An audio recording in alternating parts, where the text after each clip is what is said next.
হঠাৎ করে মাঝরাতে কেন বেরিয়ে পড়তে হলো? গুড মর্নিং সকলকে। প্রায় এখন ভোর 4টে বাজে। আমরা বেরিয়ে পড়েছি স্টেট বাস স্ট্যান্ডের উদ্দেশ্যে। এখানে চলে এসেছি আর আমরা যাচ্ছি আজকে শিলিগুড়ি। হ্যাঁ, এক্স্যাক্ট শিলিগুড়ি নয়, আমরা যাচ্ছি আজকে নেপাল। আর নেপাল মানেই মনে পড়ে সবার চোখের ডাক্তার, মানে আই হসপিটাল। হ্যাঁ, আমরা সেখানেই আজকে যাচ্ছি আর এক ডিটেলস তোমাদেরকে দেবো। এখানে বাগডোগরাতে নেমে তারপর আমি সোজা এখানে আমার দিদির বাড়িতে একটু নেমে তারপর ওখান থেকে বেরিয়ে দিদাদের সাথে দেখা করে ডিরেক্ট চলে এসেছি নেপাল বর্ডার ক্রস করে কাকরভিটা থেকে ওখানে বাস ধরলে পরে একদম ডিরেক্ট মেচি আই হসপিটালের পাশাপাশি চলে আসা যায়। সেখানে এসে এটা নাকি মেচি আই হসপিটাল নাকি সবথেকে বড় হসপিটাল নেপালে, আমি শুনেছি, আমি জানি না, বাট সত্যি বড় হসপিটাল আমি দেখলাম ঘুরে। আর এখানে যদিও আমরা লাইন দাঁড়িয়েছিলাম, টিকিট করছিলাম টাকা দিয়ে, কারণ এখানে অনেক ফার্স্ট তাহলে দেখানো যাবে। টিকিটটা করার একটাই কারণ আমরা হাতে টাইম নিয়ে আসিনি, অনেক কম সময় নিয়ে এসেছিলাম, যে কারণে খুব তাড়াতাড়ি আমাদের দেখাতে হতো।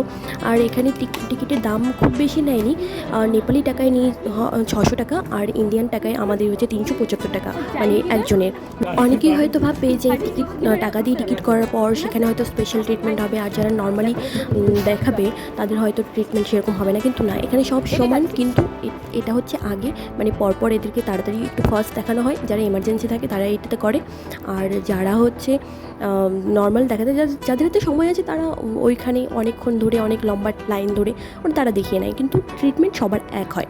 যাদের চোখের সমস্যা তাদের আমি সাজেস্ট করবো তারা অবশ্যই নেপালে যাও। এখানে খুব বেশি টাকা লাগে না, শুধুমাত্র ওষুধের যা একটুখানি দাম লাগে, ব্যাস এইটুকুই। আর আমাদের ডাক্তার দেখানো কমপ্লিট হয়ে গেছে। আজকের মতো আমাদের দিনটি শেষ, কালকে দেখা হচ্ছে, চলো।